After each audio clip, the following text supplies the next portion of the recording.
It was said that Eleanor Green had the voice of an angel, a voice that could stop time, stir emotions long buried, and even bring a tear to the hardest of hearts. She wasn't famous yet, but the buzz around her was undeniable. Everyone who heard her sing was captivated, drawn in by a strange, almost supernatural magnetism. Her performances at small venues always left audiences speechless, as if they were witnessing something beyond human. I first heard Eleanor sing at a dingy little bar on the outskirts of the city, the kind of place where you wouldn't expect to find talent like hers.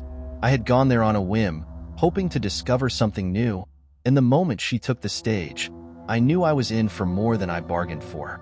Her voice wasn't just beautiful, it was haunting. Each note seemed to hang in the air, resonating in a way that made you feel it deep in your chest, vibrating through your bones.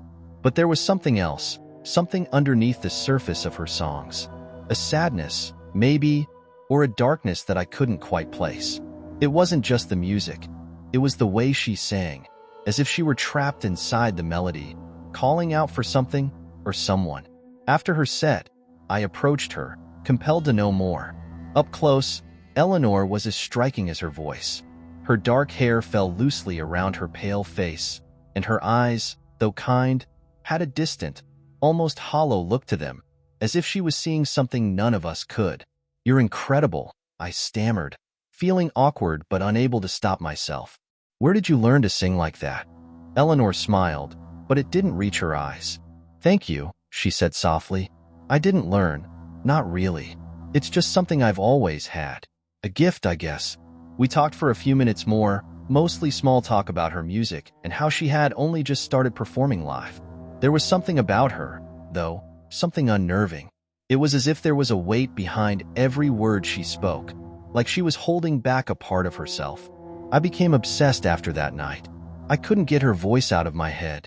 Every song she had sung replayed in my mind, day after day, and it started affecting me in ways I couldn't explain. I would hear her singing in my dreams, her voice calling to me from somewhere far away, echoing like it was coming from the depths of a cave. The more I listened to her, the more I felt something was wrong. At first, I thought it was just her sad, melancholy lyrics getting to me, but then I noticed other things, small, unsettling details. The way her eyes would glaze over when she sang, as if she wasn't entirely there. The strange hush that would fall over the crowd, not just from awe but from something else, something unnatural. It wasn't long before I started hearing rumors. People whispered that her voice wasn't just beautiful, it was cursed. There were stories of people who had attended her shows and had gone missing afterward, vanishing without a trace.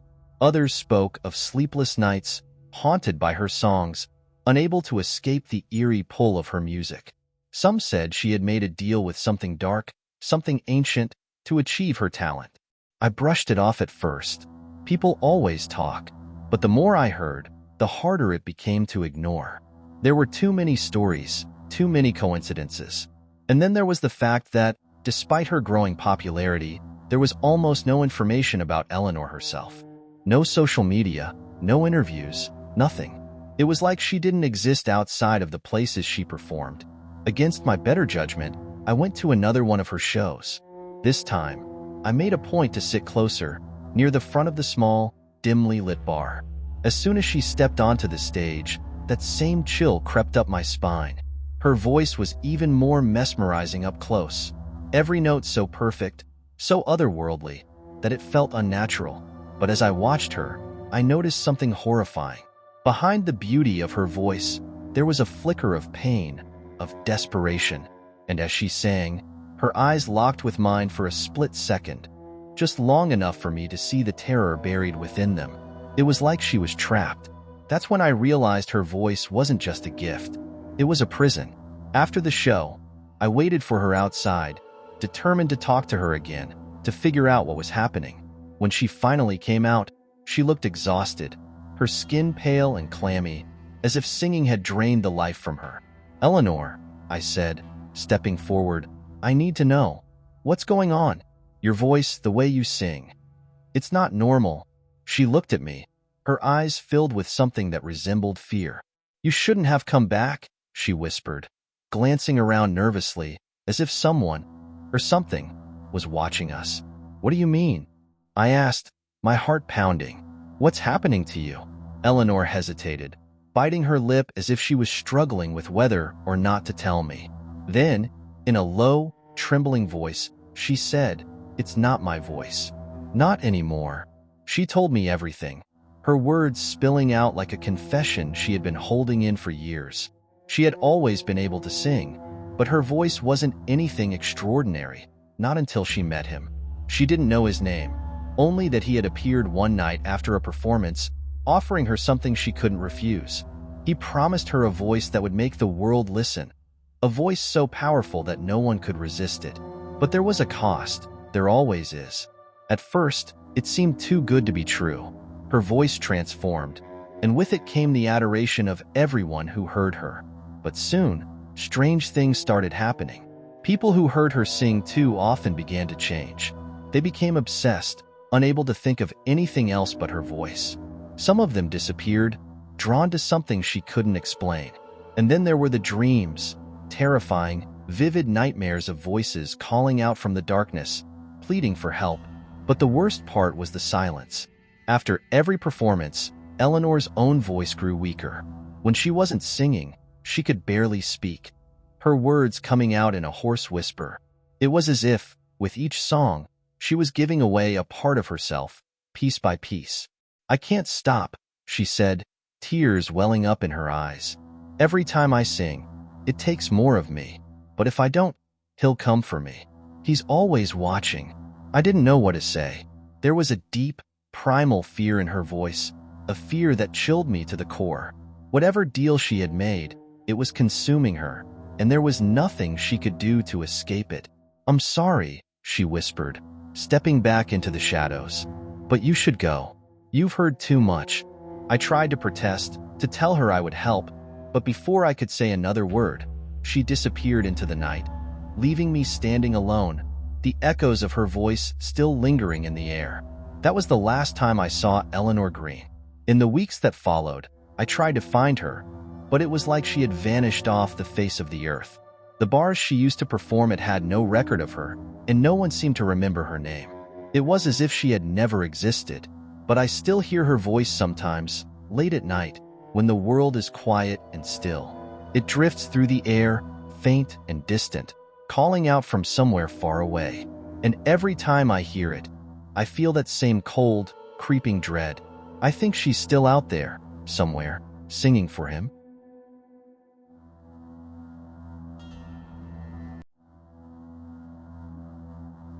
It started the same way every time. I'd wake up in the dead of night, unable to move, my body frozen in place. My eyes would be wide open, staring at the ceiling, heart pounding in my chest. I couldn't speak, couldn't scream, couldn't even twitch a finger. It felt like I was locked inside my own body, a prisoner trapped in a state between waking and sleep. I knew it was sleep paralysis. I'd read about it before, but knowing didn't make it any less terrifying. It's funny, the first time it happened, I wasn't all that scared. It was just a strange feeling of being stuck, a little unsettling but nothing horrific. But then, the shadow started appearing. The first time I saw it, I thought it was just my mind playing tricks on me. Sleep paralysis can cause hallucinations, right? That's what I told myself. But the shadow was there, unmistakable, standing in the corner of my room. Tall, dark, with no clear shape or form, just a presence. It didn't move, it didn't make a sound, but I could feel it watching me, watching and waiting. It felt like an eternity before I finally broke free, my body jerking awake, as if I'd just surfaced from being held underwater. I was drenched in sweat, gasping for air, my heart racing. But when I sat up and looked around, the shadow was gone. My room was empty, quiet. It was just a nightmare, I thought, my mind messing with me during paralysis. But it came back, night after night. Each time it felt a little worse. The paralysis would set in, locking me in place, and then I'd feel it, the presence in the room. At first, it stayed in the corner, a vague outline in the darkness, but soon it started moving. I could hear it now, soft, barely their footsteps as it approached the bed. My heart would race faster with each step, my chest tight with terror as I tried to scream, but my body wouldn't respond. It never got too close. It would stop just at the edge of my vision, looming over me, like it was savoring the fear coursing through me. It didn't speak, it didn't touch me, but its presence was overwhelming, suffocating. I could feel it hating me, as if it resented my very existence. Weeks went by, and the paralysis became more frequent. The shadow became bolder, closer. I would hear it breathing, a low, raspy sound, almost like a growl. I could feel the weight of its gaze, heavy and malevolent, pressing down on me. Every night I lay there, helpless, waiting for the moment it would finally reach out and touch me, or worse. I started sleeping less and less, afraid to close my eyes, knowing what awaited me in the dark. But no matter how hard I tried to stay awake, exhaustion always won out. And the moment I drifted off, the paralysis would come, dragging me into that nightmare state where I couldn't move, couldn't fight back, as the shadow crept closer. Then one night, everything changed. It was a particularly bad night. I had been awake for nearly 48 hours, too terrified to sleep, my body and mind at their breaking point. When I finally collapsed, the paralysis hit me harder than ever before. The weight on my chest was unbearable, as if someone was sitting on me, crushing the air out of my lungs. My eyes flicked open, and there it was, the shadow, standing right beside the bed. But this time, it wasn't just watching. It leaned over me, its face, or what I thought was its face, mere inches from mine. I could feel its cold breath on my skin, hear the wet rasp of its breathing. It didn't have eyes, but I knew it was staring right into me, and for the first time, I could make out a shape, a horrible, twisted form that flickered like smoke in the darkness. My heart felt like it was going to explode, my pulse racing in my ears as I tried to scream, to move, to do anything. But I was completely, utterly trapped. Then, the shadow spoke. Its voice was like a whisper from the depths of a well, distant and echoing. But I understood every word. "You belong to me." My blood turned to ice. I had never heard it speak before. It had always been silent, a watcher, but now it was claiming me, like I was some kind of possession, a plaything for it to torment. I wanted to fight, to push it away, but I couldn't. My body refused to obey. All I could do was lie there, as it leaned closer, its breath cold and foul on my face. Then I felt something touch my arm. It wasn't just pressure. I felt fingers, long and bony, wrapping around my wrist. I wanted to scream, to thrash, but my body was locked in place, my mind trapped in a spiral of pure terror. It was real. The shadow was real, and it was touching me. It leaned in closer and closer, until I could feel its presence pressing against me, a dark, suffocating force. My vision blurred, my breath shallow and ragged. I thought this was it. This was how I would die, swallowed by the darkness, pulled into whatever nightmare realm the shadow came from. And then, just as suddenly as it had started, it stopped. The pressure on my chest lifted, and I gasped, my body jerking awake. I shot up in bed, my heart hammering, my skin cold with sweat. But the room was empty. The shadow was gone, as if it had never been there. I wanted to believe it was just another hallucination, another trick of sleep paralysis, but my wrist told a different story. Where the shadow had grabbed me, there were marks, dark bruises, the unmistakable shape of fingers burned into my skin. I didn't sleep for days after that. How could I? Every time I closed my eyes, I feared the shadow would come back. But no matter how hard I tried to stay awake, eventually, my body gave in to exhaustion. And of course, it came back. The paralysis was worse than ever. My entire body felt pinned down, as if I was being held in place by invisible hands. The shadow was there, standing over me again, its voice hissing in my ear. "I'm always watching." It didn't touch me that night, but the fear was worse than the first time. It knew I was scared, and it was feeding off it. The shadow wanted me to know it wasn't going anywhere. Night after night, the same thing. Paralysis, the shadow, its cold, rasping breath, and those whispered words. I started losing track of time, of days. I couldn't tell what was real anymore. The marks on my skin would fade, but the fear wouldn't. I was slipping, falling deeper into its control, and I knew that sooner or later, the shadow would claim me for good. Then, last night, something changed. I woke up in the usual paralysis, my body frozen, my eyes wide open, staring at the ceiling. The shadow was there, as always, but this time, it wasn't standing over me. It was crouching on my chest, its face inches from mine, its cold breath spilling across my skin.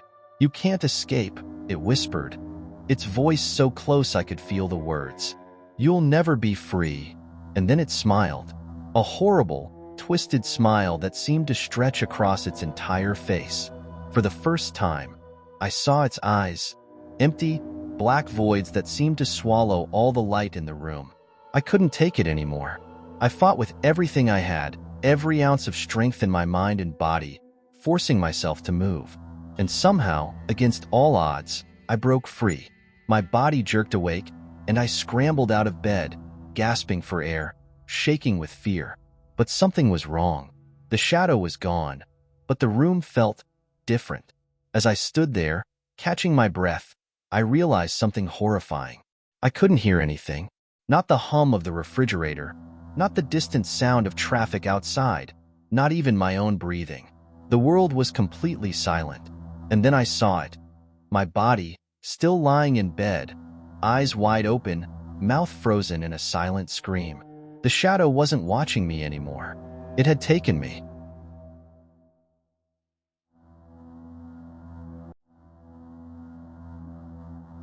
It began with the song. It always does. When I was a child, my family moved into a large old house in a quiet town. The kind of house that groans when the wind blows, where dust hangs in the air like secrets. I never knew the house's history, only that it had stood for over a century. My parents were enthralled by its Victorian charm and the price, remarkably low for such a massive place. They said it was a new beginning. I was 10 when we moved in. It didn't take long for me to notice the peculiarities. At night, strange noises echoed through the halls, whispers so faint, they seemed to emerge from the walls themselves. Sometimes, I would hear what sounded like faint humming, the kind of eerie, off-key melody a child might sing when playing alone. But I was an only child, and no other kids lived nearby. My parents assured me the sounds were just the old house settling, but I wasn't so convinced. One night, the humming grew louder, as if someone were standing right outside my bedroom door. It was a low, tuneless drone that made the air feel colder. I covered my head with the blankets and squeezed my eyes shut until the noise finally stopped. I started to notice other oddities, too. There was a room at the end of the hall, one that my parents kept locked. I asked about it once, but they brushed me off, saying it was just for storage. I didn't think much of it until I found the key. It was in a small, dusty box in the attic, wedged beneath an old pile of newspapers. The key was old, tarnished, and cold to the touch. I don't know what compelled me to open that room. I wish I could say I didn't, but curiosity has a way of gnawing at you until you give in. When I turned the key in the lock, the door opened with a reluctant creak. The air inside was stale and heavy, like a breath that had been held in for too long. The room was bare except for a large, antique mirror leaning against the far wall. Its glass was warped, rippling in a way that distorted the reflection. It seemed to shimmer faintly, as if it were more than just glass, more like a thin film separating this world from something else. I stepped inside and stared at my reflection, which seemed off. The face staring back at me was mine, but there was something wrong with its expression. It looked too eager, like it was expecting something. That's when I noticed the sound again, the humming, but this time, it was coming from inside the mirror. I froze, and my reflection smiled at me, a smile I didn't make. It took a step back, vanishing into the dark depths of the mirror's glass.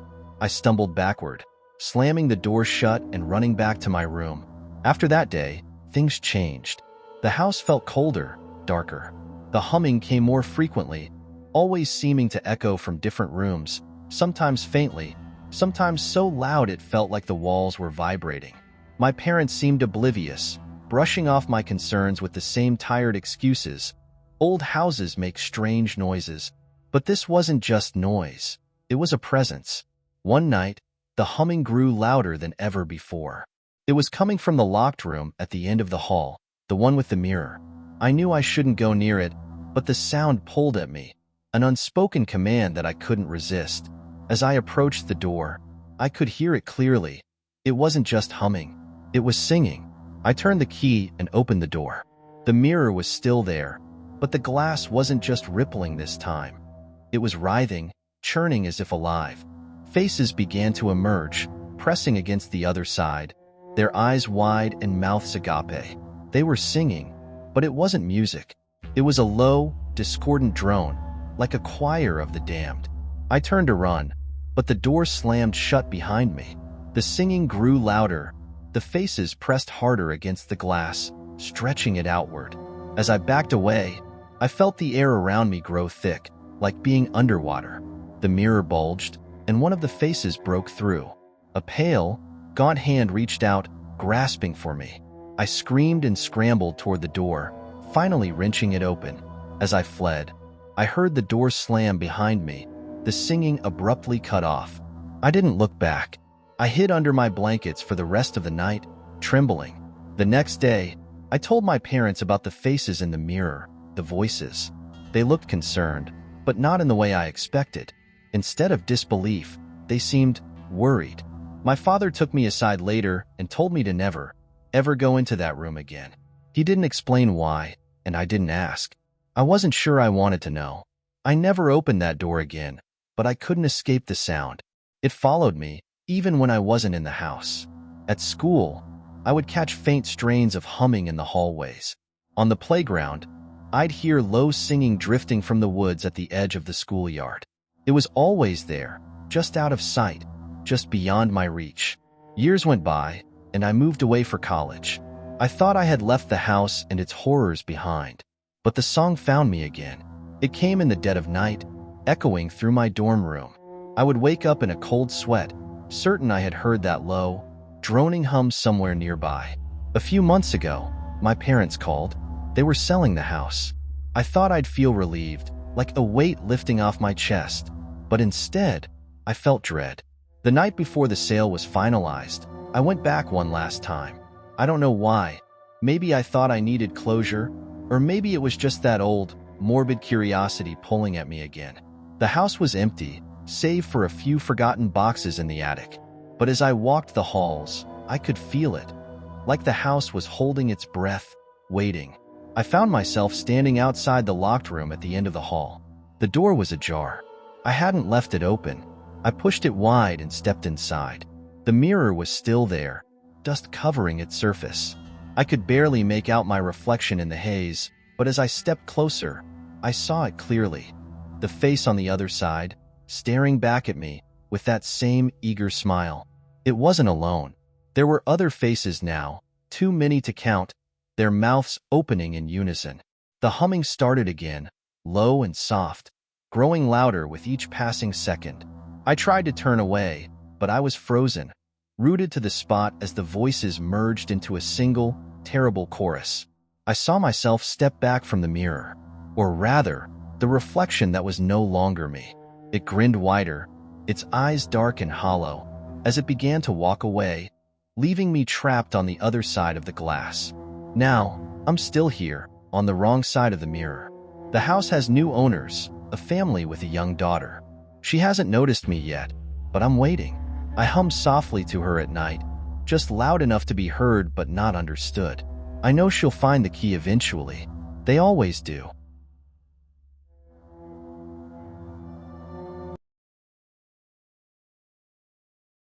When I was a kid, I had a bedroom on the second floor of our house, with a big window that overlooked our backyard. My parents kept the curtains closed at night, but that didn't stop me from peeking out. I was a curious kid, always imagining stories about the trees that stood like silent sentinels, or the way the shadows danced in the moonlight. I thought nothing could be up there in the window that I wouldn't understand, that I couldn't explain. I was wrong. One night, when I was about 8, I was lying in bed, staring up at the ceiling, when I heard a soft tap-tap-tap on the glass. My heart skipped a beat.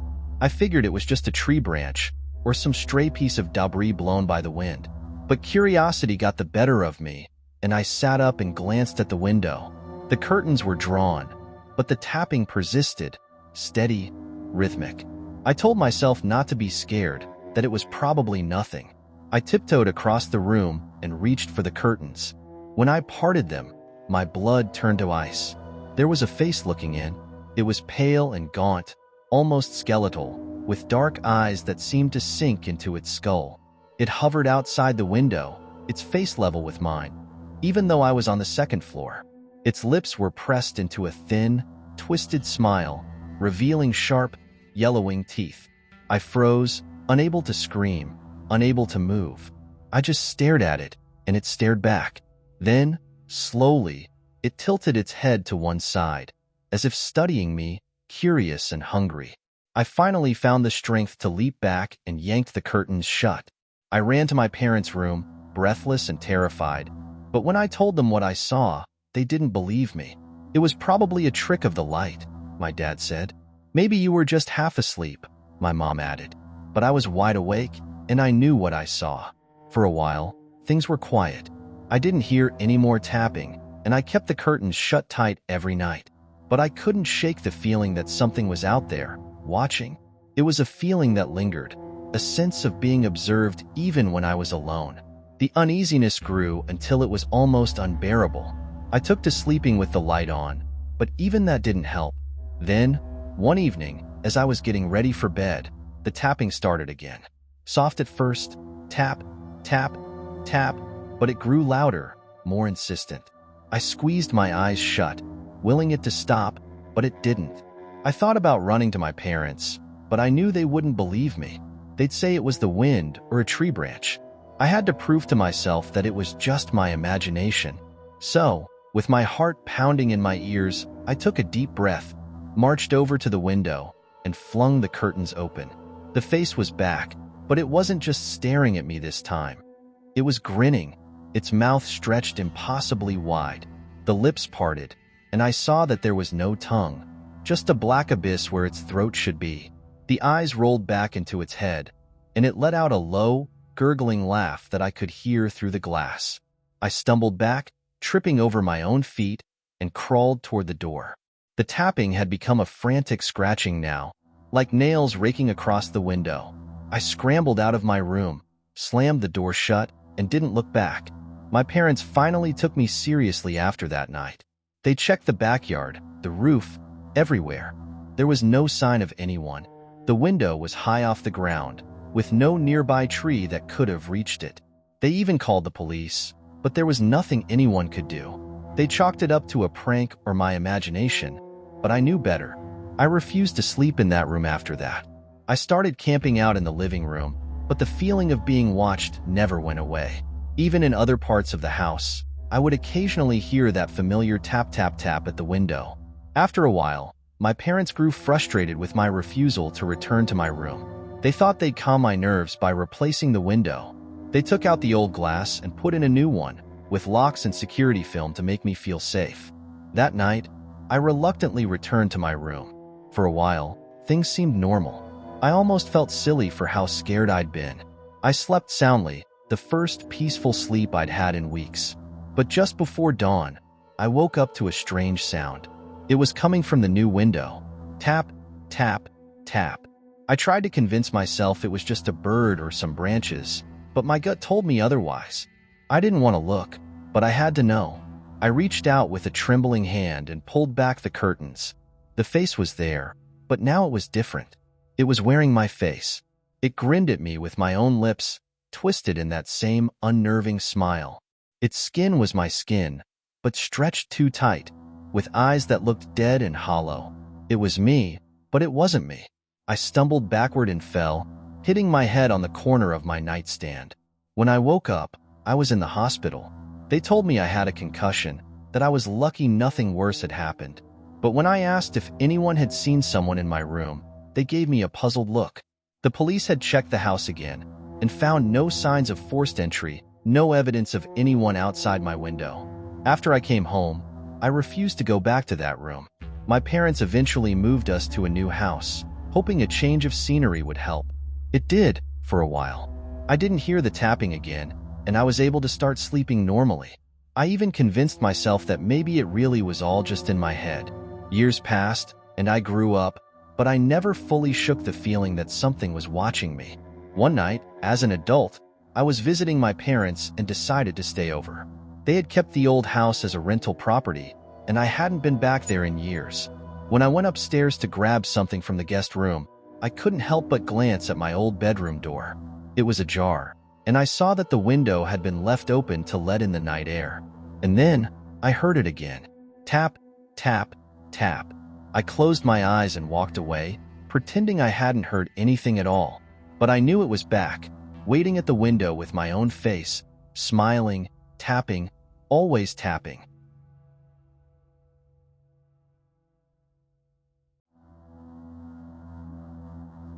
The apartment complex was old, built sometime in the 1950s, and it showed. The halls were narrow and dimly lit. The floor creaked with every step, and a faint musty smell lingered in the air. Still, the rent was cheap, and the location was ideal for someone who worked late like I did. I didn't need luxury, just a place to sleep. So, when I signed the lease, I was ready to accept the building's quirks. My unit was on the 3rd floor, at the end of a long hallway that always felt a little too quiet. There were other tenants on my floor, but I rarely saw them. Once in a while, I'd hear the muffled sounds of TV or distant conversations through the walls, but never directly. It was as if everyone kept to themselves, silently moving through the building like ghosts. It didn't take long for me to notice something was off. On my second night there, I woke up to a faint sound, like the scraping of furniture across a hardwood floor. It came from the living room. At first, I thought maybe I'd left a window open and a gust of wind had knocked something over. But when I went to check, everything was in place. The sounds continued over the next few weeks. Sometimes it was the scraping of furniture. Other times, it was a dull thud, like something heavy being dropped on the floor. I'd searched the apartment, but everything was always as I'd left it. I started to question my sanity, wondering if I was just hearing things. Then one night, something changed. I was lying in bed, half awake, when I noticed the sound again. This time, it was different. It was coming from the walls. It was faint at first, but it grew louder, like a dull rustling or shuffling, as if someone were moving around inside the walls themselves. I sat up, listening intently. The noise seemed to shift positions, first near the corner of the room, then behind the bed, then by the closet. It stopped abruptly, leaving an eerie silence that felt like a held breath. I told the landlord about it the next day, but he just shrugged and said, "Old buildings make noise. It's probably just the pipes or rats." I didn't press him, though his dismissive tone unsettled me. If there were rats in the walls, it was a lot bigger problem than he seemed to care about. One night, I woke up to an odd sensation, a kind of pressure in the air, like the atmosphere had thickened. The room felt different. I couldn't explain why, but I felt like the space was wrong, somehow. I turned on the light and froze. My bed was still in the same spot, but the room itself looked different, subtly altered in a way I couldn't quite pinpoint. Then I noticed the window. It was on the wrong wall. I was certain it had always been directly across from the bedroom door, but now it was positioned to the left, beside the closet. The strange thing was, it didn't look out of place. It fit perfectly, as if it had always been there. I rubbed my eyes, wondering if I was still dreaming, but the change was undeniable. I even found a faint outline of the old window's position on the opposite wall, the paint slightly darker where it used to be. I didn't sleep much after that. The sounds continued, always shifting, moving, as though the apartment itself were alive. The walls seemed to breathe at times. The floor slanted slightly more one day and slightly less the next. The changes were always minor, but there. One day, I came home from work and noticed something else had moved. The kitchen was slightly smaller than it had been. It wasn't immediately obvious, but the counter was closer to the fridge than I remembered, as if the walls had squeezed inward just a little. I checked the measurements. Sure enough, it was about a foot narrower than the last time I had checked.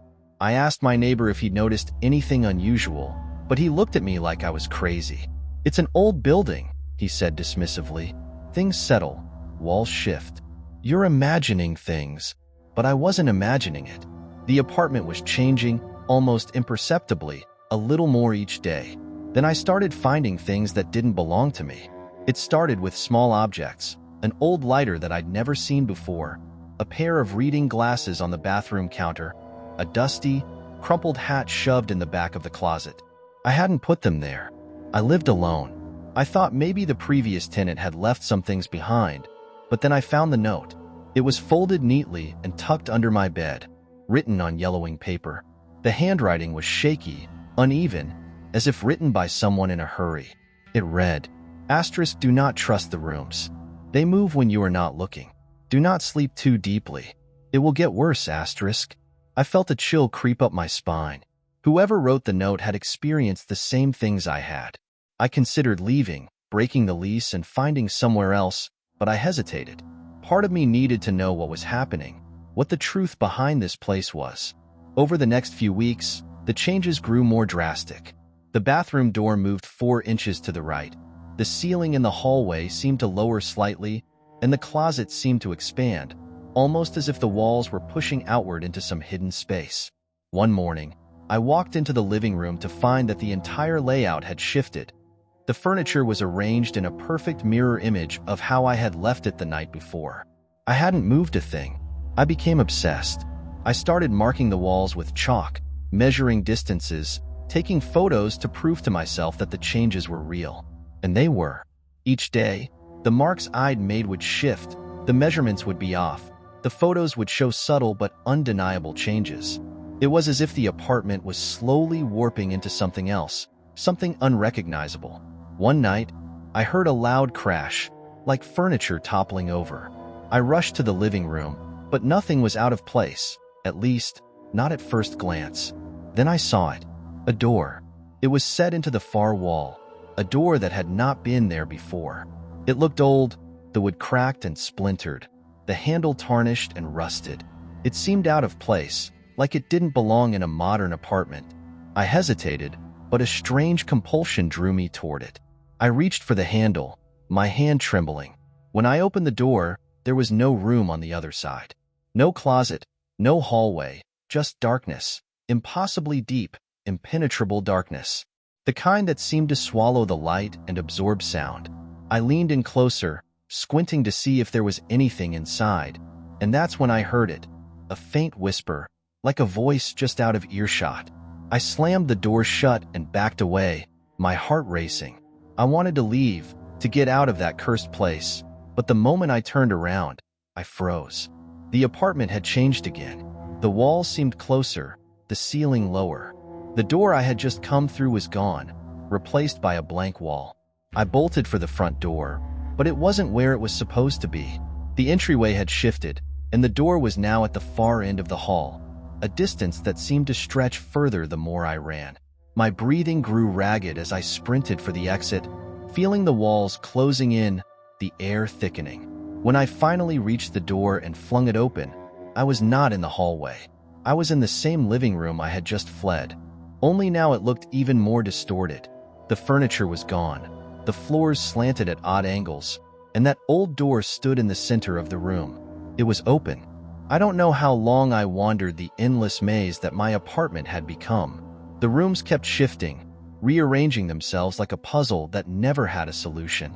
I would open a door only to find another room identical to the last, sometimes with impossible changes. A window that opened to nothing, a mirror reflecting a place I didn't recognize. The whispers grew louder, more insistent, until they were all I could hear. I am writing this now, sitting in a room that I don't recognize. The walls are bare, the air is cold, and the door has disappeared. I don't know how long I've been here. Days, weeks, maybe even longer. The rooms keep shifting, changing when I'm not looking. And now, the whispers are coming from inside the walls.